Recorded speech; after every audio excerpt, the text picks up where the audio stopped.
So இன்னைக்குடைய topic வந்து நேத்து இந்த வார்த்தையை தான் நான் கேட்டேன். உணராதிருந்தார்கள்.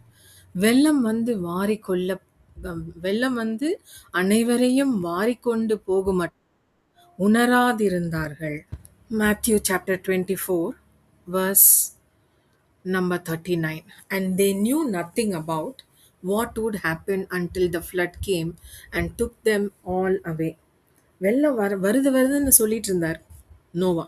ஆனா அவங்க வந்து அப்படிப்பட்ட ஒரு காரியத்தை குறித்து அவங்க என்ன பண்ணாங்க, கிண்டல் பண்ணாங்க. அவங்களுக்கு அப்படிப்பட்ட ஒரு காரியம் முன்னாடி பார்த்ததும் கிடையாது.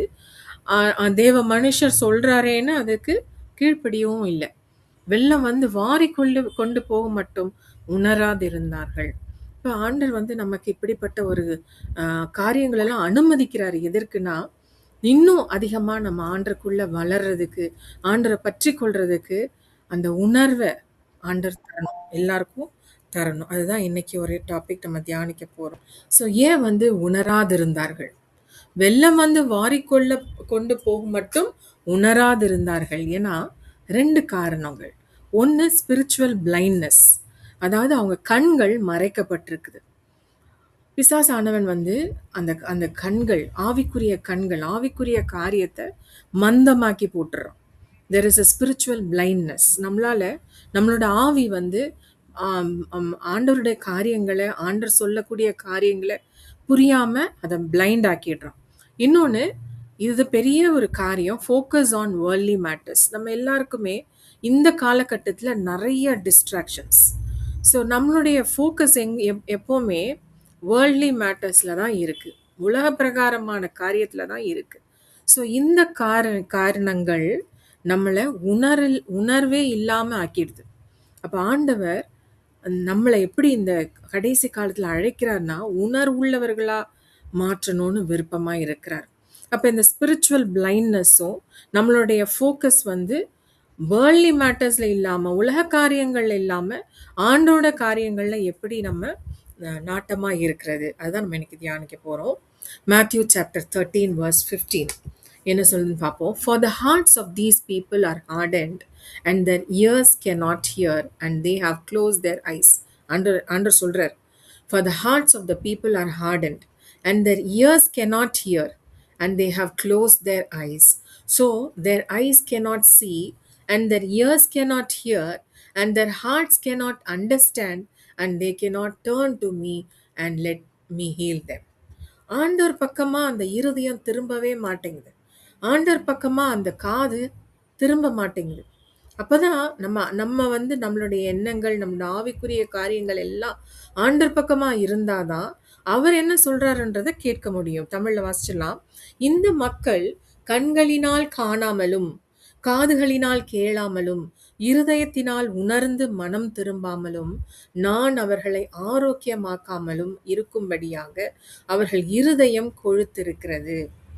காதால் மந்தமாக கேட்டு தங்களுடைய கண்களை மூடிக்கொண்டார்கள் என்பதே. எவ்வளோ ஒரு பயங்கரமான ஒரு காரியம் பாருங்க. இருதயம் கொழுத்து இருக்கிறது. அந்த இருதயம் ஆண்டவர் பக்கமா இல்லை.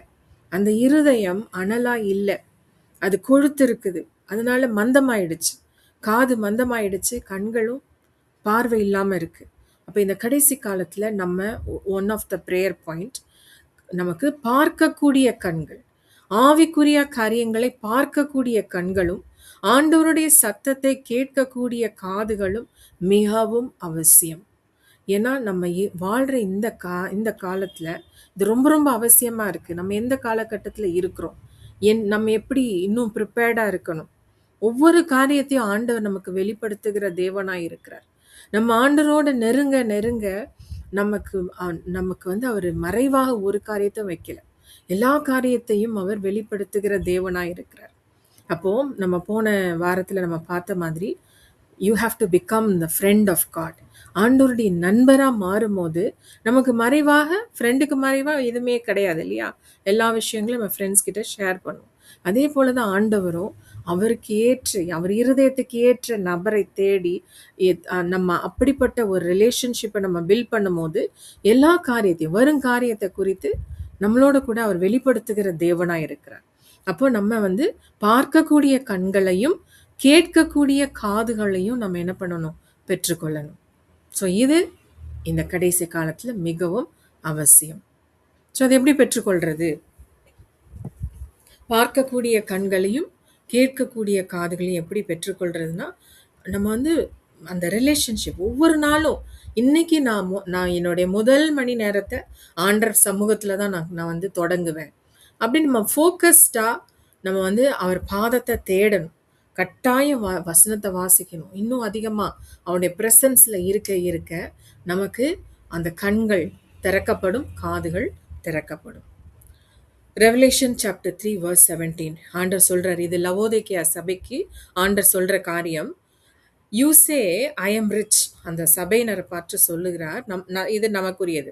ஐ am rich, I have everything I want, I don't need a thing, and you don't realise that you are wretched and miserable and poor and blind and naked. தமிழ்லையும் வாசிக்கலாம். நீ பாக்கியம் இல்லாதவனாகவும் பரிதாபப்படத்தக்கவனாகவும் தரித்திரனும் பார்வை இல்லாதவனாகவும் எல்லாமே இருக்குன்னு நினைக்கிறோம். ஆனா ஆண்டவர் நம்மளை எப்படி பார்க்கிறார் பாருங்க. பார்வை இல்லாதவனாகவும் நிர்வாணியாகவும் இருக்கிறதை அறியாமல் நான் ஐஸ்வர்யவான் என்றும் பொருளாதார வசதி படைத்தவன் என்றும் எனக்கு ஒரு குறையும் இல்லை என்றும் சொல்லுகிறதுனால். அப்போ ஆண்டவர் நம்மளை எப்படி பார்க்கிறார்? அப்போ ஒவ்வொரு நாளும் தாவீது என்ன ஜெபிக்கிறாரு? ஆண்டவரே, நீங்க ஏன் இருதயத்தை சோதித்தறீங்க? ஏன்னா நம்ம சோதித்தரிக்கும் போது நமக்கு குறை தெரியாது. அப்போ தாவீது என்ன சொல்றாரு? நீங்க என் இருதயத்தை சோதித்தறிந்து உம்மை வேதனை உண்டாக்கும் காரியம் உண்டோ அப்படின்னு நீங்க சொல்லுங்க அப்படின்னு கேட்குறாரு. நம்மளோட ப்ரேயராகவும் அப்படிதான் இருக்கணும். ஆண்டவரே, உங்களோட பார்வையில் நான் எப்படி இருக்கேன்? am I miserable? am I blind? am I naked? நான் எப்படி இருக்கேன் ஆண்டவரே? அப்போது ஒவ்வொரு நாளும் நீங்கள் அந்த பிரசனத்துக்குள்ளே வரும்பொழுது தான் நம்ம இப்படி இல்லாமல் இருப்போம். we will not be poor, we will not be blind or we will not be naked. ஆண்டோட பிரசனத்தில் வர வர வர நம்மளுடைய கண்கள் ஷார்ப்பாகும். நம்மளுடைய ஸ்பிரிச்சுவல் சென்சஸ் ஒன்று ஒன்றும் ஷார்ப்பாக மாறும். ஸோ ஆண்டோட பிரசனத்துக்கு வரணும். அது வந்து கட்டாயப்படுத்தி வரணும். You don't rely on your feelings. ஐயோ, இன்னைக்கு வந்து என்னால் முடியல, எனக்கு வந்து கஷ்டமாக இருக்குன்னு. ஆனால் நீங்கள் ஒரு டைமை செட் பண்ணும் போது ஆண்டவர் அந்த நேரத்தில் வந்து நிற்பார். நீங்கள் ஒவ்வொரு நாளும் அதிகாலையில் 4 மணிக்கு நீங்கள் எந்திரிக்கிறீங்க அப்படின்னா ஆண்டவர் அந்த 4 மணிக்கு எதிர்பார்ப்பார். So you set a time. நான் இந்த 1 மணி நேரம் ஆண்டவரே உம்மோட பாதத்தில் நான் வருவேன் அப்படின்னு சொல்லி நீங்கள் ஆண்டர் பாத்தில் ஒரு டைமை செட் பண்ணி நீங்கள் ஒவ்வொரு நாளும் அந்த டைமில் அவரை வந்து தேடும் போது கட்டாயம் அவர் உங்களை சந்திக்கக்கூடிய தேவனாக இருக்கிறார். ஜேம்ஸ் சாப்டர் 4 verse 4 என்ன சொல்லுது பாருங்க. You adulteress, don't you realise that friendship with the world makes you an enemy of God. இது எவ்வளோ ஒரு வேதனைக்குரிய ஒரு ஸ்டேட்மெண்ட்டாக இருக்குது பாருங்க. நம்ம வந்து உலகத்தின் ஸ்நேகம் நமக்குள்ளே இருந்துச்சுன்னா we are enemy of God. I say it again. If you want to be a friend of the world, you make yourself an enemy of God. இந்த வசனம் வந்து நீங்கள் எல்லாருமே மனப்பாடம் பண்ணி வச்சுக்கோங்க. விபச்சாரக்காரர்களே, ஒரு பயங்கரமான ஒரு வார்த்தை ஆண்டவர் சொல்றார். உலக நட்பு தேவனுக்கு விரோதமான பகை. உலக நட்பு தேவனுக்கு விரோதமான பகை என்று உங்களுக்கு தெரியாதா? ஆகவே உலகத்திற்கு நண்பனாக இருக்க விரும்புகிறவன் தேவனுக்கு பகைஞனாய் இருக்கிறான். அப்ப நம்மளுடைய சிநேகம் எங்க இருக்கு? எப்படி வந்து உணர்வுள்ளவர்களாய் இருப்பது? ஆண்டவர் என்ன சொல்றாரு? வெள்ளம் வந்து வாரிக்கொள்ள போகும் மட்டும் உணராதிருந்தார்கள். உணர்வு இல்லை. ஏன் உணர்வு இல்லைன்னா அவங்க இருதயம் எப்படி இருந்தது? கொழுத்திருந்தது. அவங்களுடைய எண்ணம், அவங்களுடைய சிநேகம் உலகத்தாரோடு இருந்தது, உலகத்துக்குரியதாக இருந்தது. அப்போ உணர்வுள்ளவர்களாய் இருப்பது எப்படி? So to know the ways of the Holy Spirit. உணர்வுள்ளவனாக இருக்கணும் அப்படின்னா நம்ம ஆவியானவரோட அலைனாய் இருக்கணும். We must come into harmony with him. அவருடைய வழிகள், அவருக்கு என்னெல்லாம் பிரியமோ அதன்படி செய்கிறவர்களாக நம்ம இருக்கணும். So we have to be diligent. Diligence is the key to walk with the Spirit. Diligence அப்படின்னா விடாமுயற்சி, ஒவ்வொரு நாளும் கன்சிஸ்டண்ட்டாக ஒவ்வொரு நாள் அவர் பாதத்தில் வந்து, அது கஷ்டம்தான். ஏன்னா நம்மளுடைய மாம்சம் பலவீனமானது. ஆவி வந்து உற்சாகமாக இருந்தாலும் மாம்சம் பலவீனம் உள்ளது தான். ஸோ நம்ம முயற்சி செய்து, விடாமுயற்சி செய்து, நம்ம ஆண்டவரோட பிரசன்னத்தில் ஒவ்வொரு நாளும் வந்து தங்கும் போது கட்டாயம் நம்ம என்ன பண்ண முடியும்? உணர்வு உள்ளவர்களாய் மாற முடியும்.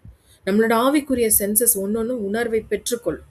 ஸோ மத்தேயு 7:7 சொல்லுது, keep on seeking, keep on asking, keep on asking அப்படின்னா நமக்கு பெற்றுக்கொள்றது வரைக்கும் கேட்டுக்கிட்டே இருக்கும்.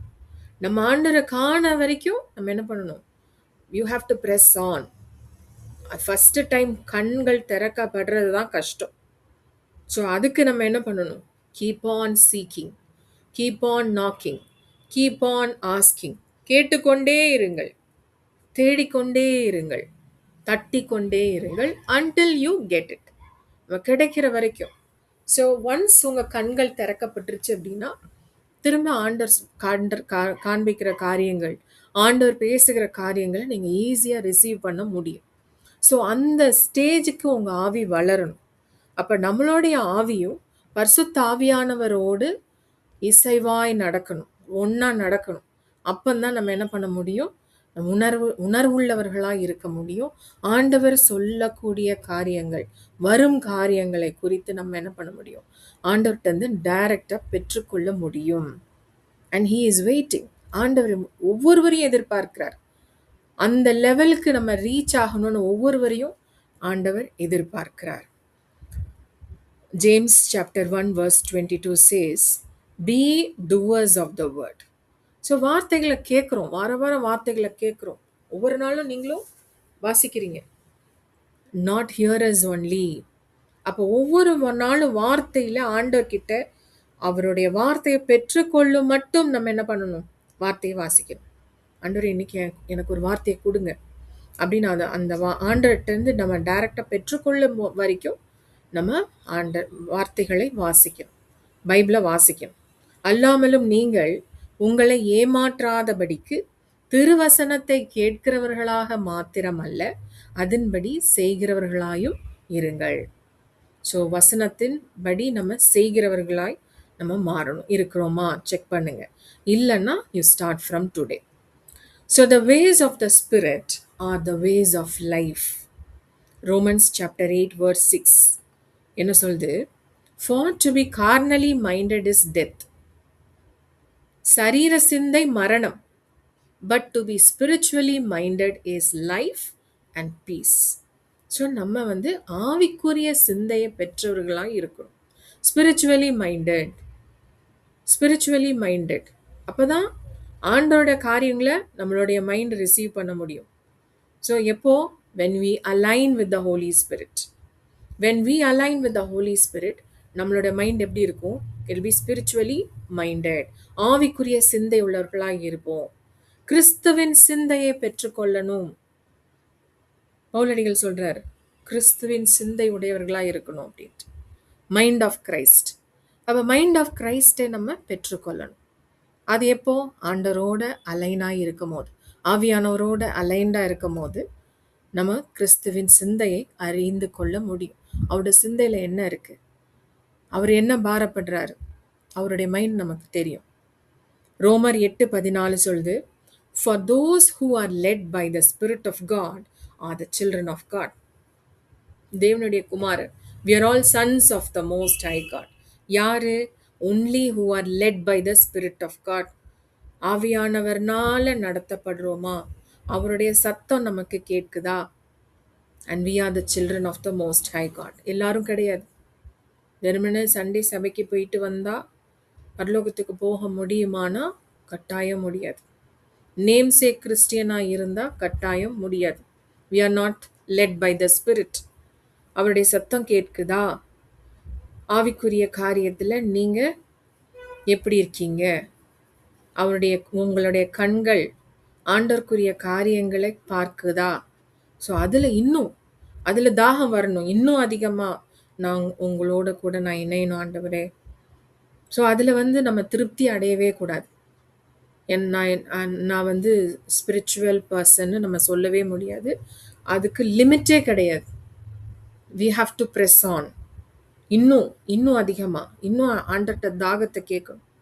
இன்னும் அதிகமா உங்களோட சத்தத்தை நான் கேட்கணும். இன்னும் அதிகமா ஆவிக்குரிய காரியங்களை நான் தெரிந்து கொள்ளணும். ஸோ அப்படி நம்மளுடைய ஒவ்வொரு நாள் வாழ்க்கையும் எப்படி இருக்கணும்னா, தேவ ஆவியானவர்னாலே நடத்தப்படுகிறோமா? நடத்தப்படணும். நடத்தப்படணும். ஸோ நம்மளுடைய இந்த வாழ்க்கை அப்படிப்பட்டதாய் மாறணும். அப்படி மாறணும் அப்படின்னா, அவருடைய பிரசன்ஸ்ல தரித்திருக்கும். ஆண்டோட சமூகத்துல உட்கார பழகுங்க. எவ்ரிடே. No excuse. ஒரு டைமை செட் பண்ணி நம்ம உட்காரணும். உங்களுக்கு இப்போ வந்து எக்ஸாம்ஸ் முடிஞ்சிச்சு, லீவ் இருக்குதுன்னா, நீங்க என்ன பண்ணணும்? இன்னும் அதிகமா அவரோட சமூகத்துல ஆண்டவரே என் கூட பேசுங்க அப்படின்னு நீங்க கேட்கணும். எப்பெல்லாம் உங்களுக்கு டைம் நிறைய கிடைக்குதோ, ஆண்டர்கிட்ட இன்னும் டைம் அதிகமா ஸ்பெண்ட் பண்ணுங்க. So God needs powerful sons of God. இந்த கடைசி காலத்துல ஆண்டவருடைய ஆண்டவரை போல உள்ளவர்கள் ஆண்டவர் எதிர்பார்க்கிறார். எதற்கு? அவர் செஞ்ச காரியத்தை நம்ம செய்யணும். அதை காட்டிலும் மேலான காரியத்தை செய்யணும் அப்படின்னா, he needs the sons of the most high God. அவருக்குள்ள இருந்த அதே வல்லமை, அவருக்குள்ள இருந்த அதே அபிஷேகத்தை நமக்குள்ள ஊற்ற அவர் சித்தமுள்ளவராய் இருக்கிறார். அப்போ அப்படிப்பட்ட பாத்திரங்களை அவர் தேடுகிறார். ஸோ அது எப்போ முடியும்? எப்படி முடியும் அப்படின்னா, ஈஸியா முடியுமானா முடியாது. ஆண்டவருடைய காரியங்கள் எதுவுமே ஈஸி கிடையாது. we have to pay the price. அதிகாலையில் எழும்புறது வந்து கஷ்டம்தான். எல்லாரும் தூங்கும் போது இன்னும் நம்மளும் தூங்கலான்னு ஆசையா இருக்கும். ஆனா அந்த டைம் ஆண்டரை தேடணும். நம்ம வந்து கமிட் ஆயிட்டோம். ஆண்டரை தேடணும்னா அது எழும்பிதான் ஆகணும். ஆண்டோட காரியங்கள்ல நம்ம ஃபீலிங்ஸ்க்கு இடம் கொடுக்கவே கூடாது. So we must carry the cross. We must carry the burden of God. ஏன்னா we are the sons of the most high God. அப்போ குமாரன் என்ன பண்ணணும்? பிதாவுடைய பேர்டன்ஸை ஷேர் பண்ணணும் இல்லையா? அப்போ அவருடைய காரியங்களை தெரிஞ்சு கொள்ளணும் அப்படின்னா 3 காரியங்கள் இருக்கு. there should be sacrifice. sacrifice இல்லாமல் ஆண்டோட காரியங்கள் நமக்கு ஈஸியாக கிடைக்காது. sacrifice. yieldedness. sacrificeனா நம்மளுடைய தூக்கத்தை தியாகம், முதல்ல தூக்கத்தை தியாகம் பண்ணணும். அடுத்தது யூ ஃபாஸ்ட். ஃபாஸ்டிங் வந்து வாரத்துக்கு ஒரு நாளாவது இருக்கணும். அப்படி ஃபாஸ்ட் பண்ணும்போது தான் நம்மளுடைய மாம்ச கிரியைகளை நம்ம என்ன பண்ணுறோம், நம்ம அதை அடக்கி வி பிகம் அந்த ஆவிக்குரிய காரியத்தை மேலோங்கி வளர செய்வது எதுன்னா ஃபாஸ்டிங். ஸோ மாம்சத்தை என்ன பண்ணணும், இன்னைக்கு வந்து உனக்கு சாப்பாடு கிடையாதுன்னு அதை வந்து நம்ம மேற்கொள்கிறவர்களாக இருக்கணும். So it is a sacrifice. And yieldedness. ஆவியானவர் என்ன சொல்கிறாரோ அதுக்கு ஈல்டு பண்ணணும். அந்த சத்தத்துக்கு கீழ்ப்படியணும். இல்லை ஆண்டவரே என்னால் முடியாது அப்படின்னா நம்ம வந்து ஆண்டவர் நமக்காக அந்த சமயத்தில் வச்சிருக்கக்கூடிய காரியத்தை நம்ம இழந்து போயிடுவோம். 2006 வந்து நாங்கள் சவுதி போனோம். 2006 போயிட்டு 2011 ஆண்டவர் பேசுகிறாரு, சொந்த தேசத்துக்கு நாங்கள் போகணும் அப்படின்ட்டு. அதுக்கு உடனே கீழ்ப்படிஞ்சோம். இம்மீடியட்டாக நான் வந்தாச்சு.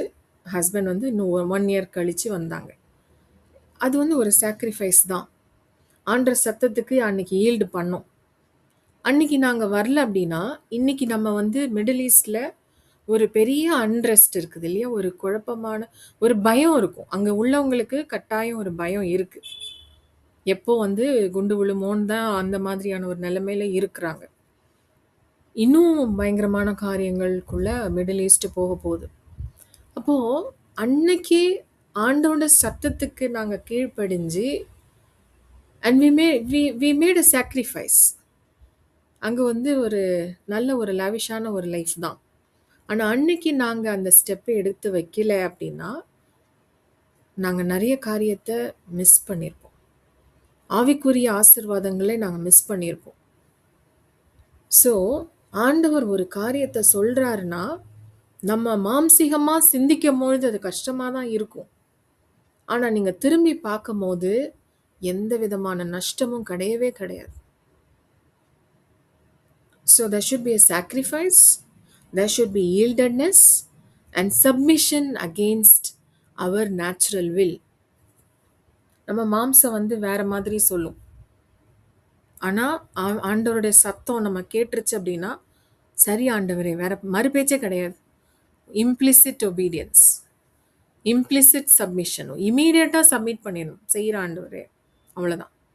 ஸோ இந்த காரியத்தை நம்ம செய்யும் போது we carry the cross, we carry the burden of God. அப்போ ஆவிக்குரிய காரியத்தில் ஆண்டவருடைய பரிசுத்த ஆவியானவரோட நம்ம என்ன பண்ண முடியும்? நடக்க முடியும். ஸோ அப்படிப்பட்ட ஒப்பு கொடுக்கப்பட்ட பாத்திரம், ஒரு சாக்ரிஃபிஷியலான ஒரு பாத்திரத்தை தான் ஆண்டவர் தேடுறார். ஏன்னா அந்த கடைசி காலத்தில் அவர் பவர்ஃபுல் சன்ஸ் ஆஃப் காட் அவருக்கு தேவை. ஏன் தேவை?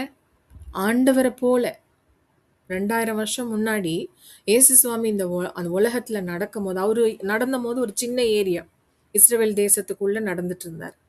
இப்போ அவரை போல நிறைய இயேசு சுவாமியை போல உள்ளவங்க இந்த உலகத்துல நடக்கணும், அடையாளங்களும் அற்புதங்களும் செய்யணும் அப்படின்னா not an ordinary person can do. He needs powerful sons of God. அதே வல்லமையை, அதே உயிர்த்தெழுத வல்லமையை நம்ம சுமந்து செல்லணும் அப்படின்னா நம்மளுடைய பாத்திரம் அவருக்கு ஒப்பு கொடுக்கப்பட்ட பாத்திரமா இருக்கணும். நம்மளுடைய சித்தம், ஆண்டோடைய சித்தமும் ஆண்டோட சித்தத்துக்கு நம்ம என்ன பண்ணணும்? அலைண்டா இருக்கணும், கீழ்ப்படிதல் உள்ளவர்களாக இருக்கணும், அவருடைய சத்தத்துக்கு கீழ்ப்படிதல் உள்ளவர்களாக இருக்கணும். So it requires a training. சாதாரண விஷயம் கிடையாது. ஸோ ஒவ்வொரு டைமை ஃபிக்ஸ் பண்ணி நீங்கள் என்ன பண்ணணும்? ட்ரெயின் பண்ணணும். உங்களுடைய சரீரத்தை ட்ரெயின் பண்ணணும். இந்த நேரத்துக்கு நீ எழுந்து தான் ஆகணும், இந்த நேரத்துக்கு நம்ம ஆண்டரை தேடி தான் ஆகணும், முதல் மணி நேரத்தை நம்ம ஆண்டருக்கு கொடுத்து தான் ஆகணும். அதிகாலையில் என்னை தேடுகிறவன் என்னை கண்டடைவான், இல்லையா? அப்போ ஆண்டரை கண்டடையத்தக்க சமயத்தில் நம்ம தேடினாதான் அவரை கண்டடைய முடியும். அப்போ அதிகாலையில் என்னை தேடுகிறவன் என்னை கண்டடைவான்னு சொன்னீங்களே, இதோ அதிகாலையில் வந்திருக்கேன், உங்களை நான் பார்க்கணும் ஆண்டவரே அப்படியே நீங்கள் பிடிவாதமா கன்சிஸ்டண்ட்டாக இருக்கும்பொழுது கட்டாயம் உங்கள் கண்கள் திறக்கப்படும். And God is waiting to show himself to you. அப்போ அப்படிப்பட்ட ஒரு வெளியேற பெற்ற ஒரு அனுபவத்தை பெற்றுக்கொள்ளணும் அப்படின்னா அது சாதாரணமாக முடியாது. there should be a sacrifice, there should be a submission. ஆண்டவருடைய சத்தத்துக்கு சப்மிட் பண்ணணும், ஈல்டு பண்ணணும். ஓகே.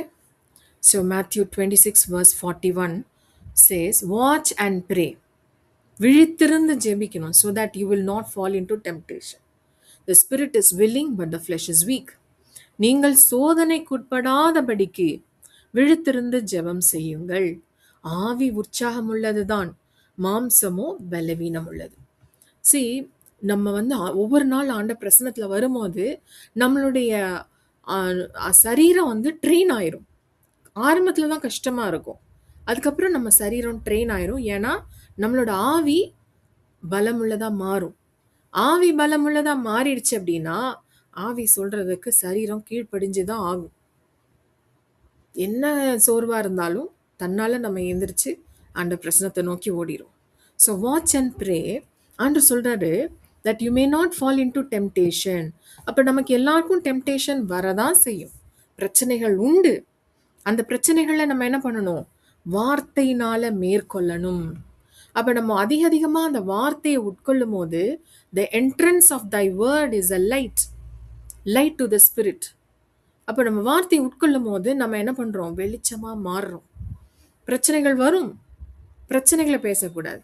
அந்த பிரச்சனைகள் இருக்கிற இடத்துல நம்ம என்ன பண்ணணும்? வார்த்தையை போடணும். அப்படி வார்த்தையினால நம்மளோட டெம்டேஷன்ஸை நம்ம மேற்கொள்ளணும். இயேசுவே சொல்றார், watch and pray so that you will not fall into temptation. அப்போ டெம்டேஷனை மேற்கொள்ளணும் அப்படின்னா விழித்திருந்து ஜெபிக்கணும். அண்ட் வார்த்தை, ஜெபம் அண்ட் வார்த்தை. So Jesus wants to reveal himself called sonship in us. அப்படின்னா என்ன? அவரே நமக்குள்ள வெளிப்படணும். as sonship, as the sons of God, ஆண்டவருடைய குமாரர்கள். அப்போ Matthew 17:5 says, while Peter was still speaking, a bright cloud enveloped them, and a voice from the cloud said, "This is my beloved Son, in whom I am well pleased." So இப்படி ஆண்டவர் நம்மளை சொல்வாரா? இப்படி சொல்ற அளவுக்கு நம்ம என்ன பண்ணணும்? அவருடைய beloved சன்னா மாறணும். ஐ எம் வெல் ப்ளீஸ்ட் அப்படின்னு நம்மளை பார்த்து சொல்லணும். ஸோ இந்த நிலைமைக்கு, இந்த ரிலேஷன்ஷிப்குள்ள ஆண்டவர் நம்மளை அழைக்கிறார். அப்படிப்பட்ட பாத்திரங்களை அவர் எதிர்பார்க்கிறார். So today if you here his voice, இன்னைக்கு நீங்கள் கேட்டிருக்கீங்க இந்த வார்த்தையை, do not harden your hearts, put it into practice. கேட்டது ஒவ்வொன்றையும் நீங்கள் என்ன பண்ணணும்? ப்ராக்டிஸ் பண்ணாதான் முடியும். இல்லைன்னா நம்ம இப்படியே தான் இருப்போம். நம்ம ஆவியில் வளரணும் அப்படின்னா கட்டாயம் கேட்ட ஒவ்வொரு காரியத்தையும் ப்ராக்டிஸ் பண்ணி தான் ஆகணும். The ways of spirit is equal to ways of crushings. ஆவிக்குரிய காரியங்கள் கஷ்டம்தான். there should be sacrifice, there should be yieldedness, there should be submission. உங்களுடைய சரீரம் போராடும், இல்லை என்னால் முடியலன்னு போராடும். ஆனால் உங்களுடைய ஆவி என்ன பண்ணணும்? பலமுள்ளதாய் மாறணும். அப்போ ஆவியை ஃபீட் பண்ணுங்க, வசனத்தினால நிரப்புங்க, ஜெபத்தினால பலப்படுங்க. ஆவி மேலோங்கிருச்சு அப்படின்னா நம்மளுடைய சரீரம் கீழ்ப்படிஞ்சுதான் ஆகணும், ஆண்டருக்குள்ள வளரணும். ஸோ நம்ம பரிசுத்த ஆவியானவருடைய வழிகளில் நம்ம அலைனா இருக்கும் போது பிதாவானவரோட ரெடார்க்குள்ளே வந்துடுவோம், அவருடைய பிரசனத்துக்குள்ளே வந்துடுவோம், அவருடைய பார்வையில் வந்துடுவோம்.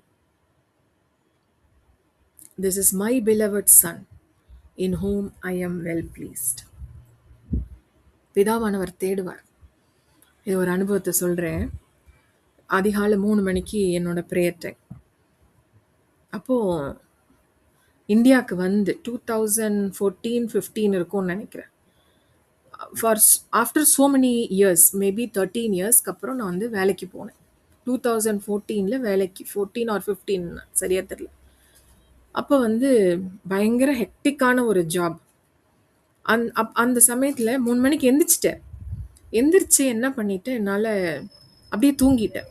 திடீர்னு ஒரு சத்தம் கேட்குது.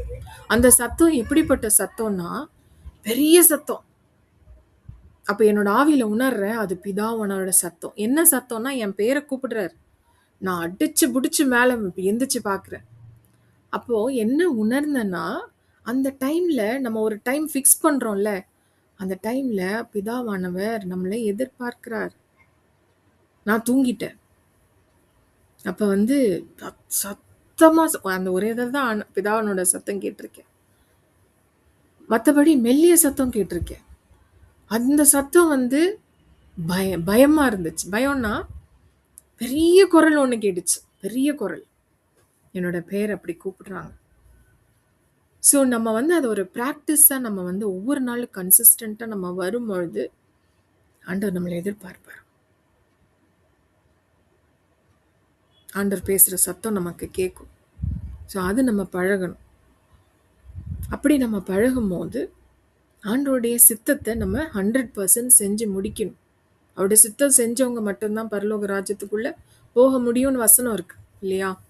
அப்போ நம்ம அவருடைய சித்தம் செய்யணும் அப்படின்னா, அதுவும் இந்த கடைசி காலத்தில் நியூஸ் எடுத்தாலே எப்படி இருக்குது? எதுவுமே நிலையாக இல்லை. ஒவ்வொரு நாளும் ஒவ்வொரு நியூஸாக இருக்குது, எல்லாம் பயங்கரமான காரியங்களாக இருக்குது. அப்போது இந்த கடைசி காலத்தில் நம்ம பீஸ்ஃபுல்லாக இருக்கணும் அப்படின்னா கட்டாயம் ஆண்டவர் சித்தத்தை செய்யணும். அவருடைய ப்ரெசன்ஸில் இருக்கிறது தான் நமக்கு என்னது? பாதுகாப்பு. நம்ம படபடக்க வேண்டாம். ஒரு காரியம் வருதுன்னா முன்னக்கூட்டி ஆண்டவர் வெளிப்படுத்திடுவார், இல்லை நம்மளை பலப்படுத்துவார், என்ன செய்யணுன்ற ஆலோசனைகளை தருவார். So safest place is his presence. அப்போது கிடைச்சிருக்கிற இந்த நாட்களில் இன்னும் அதிகமாக ஆண்டவரை பற்றி கொள்ளணும். இப்போ நம்ம கேள்விப்படுற காரியங்களே கஷ்டமாக தான் இருக்கு இல்லையா? அப்போ நம்ம ட்ரெயின் பண்ணணும். So when we are in his presence, Isaiah chapter 40 verse 31, those who wait on the Lord shall renew their strength and they shall mount up with wings like eagles. அப்போ ஆண்டவர் பிரசனத்துக்குள்ள நம்ம இருக்க இருக்க உட்கார உட்கார என்ன ஆகுது, நமக்குள்ள விங்ஸ் வருது. எப்படி நமக்குள்ள விங்ஸ் வரும்? நமக்கு விங்ஸ் இல்லையே, எங்கேருந்து இந்த விங்ஸ் வந்துச்சு? So there is something happening. இப்போ பட்டர்ஃப்ளை எப்படி மாறுது? ஒரு புழு வந்து நல்லா சாப்பிட்டு என்ன பண்ணும்? பியூப்பாவை மாற்றும் இல்லையா? அந்த பியூப்பால ஒரு 21 days இருக்கும். அதுக்கப்புறம் என்ன ஆகுது? அதுக்கு சிறகு வந்துடுது இல்லையா? விங்ஸ் வந்துடுது, பறந்து போகுது. So there is a metamorphosis. I think இந்த இந்த இந்த டேர்ம்க்கு எல்லாருக்கும் மீனிங் தெரியுதுன்னு நினைக்கிறேன். எனக்கு தமிழில் சொல்ல தெரில. There is a change. When we sit in the presence of the Lord, நமக்குள்ள ஒரு மாற்றம் உண்டாகுது. நமக்கு விங்ஸ் கொடுக்குறார் ஆண்டவர். எதுக்கு விங்ஸ் கொடுக்குறாருன்னா, அவருடைய இடத்துல to mount up with wings like eagles, பரலோக காரியங்களை பார்க்கவும், நிறைய காரியங்களை ஆண்டவர் ஆவியில் நம்மளை எடுத்துக்கொண்டு, நிறைய காரியங்கள் இருக்கு, ஆவிக்குரிய காரியங்கள் நிறைய இருக்கு. So there is a transformation, there is a metamorphosis. நீங்கள் இருந்தபடி இருக்க மாட்டீங்க. when you wait upon the Lord, we will renew our strength. ஒவ்வொரு செல்லும் மாறுமா? ரினியூனா என்ன? பழசு இல்லை, புதுசா மாறும். ஸோ நமக்குள்ள வந்து ஒரு சேஞ்ச் நடக்குது. எப்படி அந்த புழுக்கும் பட்டாம்பூச்சிக்கும் சம்பந்தமே கிடையாது இல்லையா? அதே மாதிரி தான் when we wait upon the Lord, ஆண்டவர் வந்து பழைய ஆளா இது அப்படின்னு கேட்பாங்க உங்களை பார்த்து. அப்படியே ஒரு மாற்றத்தை என்ன பண்ண முடியும்? பிரத்யேகமா பார்க்க முடியும். அப்போ ஆண்டவர் உங்களை யூஸ் பண்ண முடியும். Okay, will pray. எங்களை நேசிக்கிற எங்கள் நல்ல தகப்பனே, இந்த நாளுக்காக எமக்கு நன்றி ஆண்டவரே. கர்த்தாவே, நாங்கள் தியானித்த ஒவ்வொரு வார்த்தைக்காகவும் உமக்கு நன்றி சுவாமி. நீர் எங்களோட கூட பேசினீர் ஆண்டவரே. உணர்வுள்ள இருதயத்தை ஒவ்வொருவரும் பெற்றுக்கொண்டு இந்த கடைசி காலத்தில் ஆண்டவரே உங்களோட சித்தத்தை நாங்கள் 100% நிறைவேற்ற எங்களுக்கு உதவி செய்யுங்க.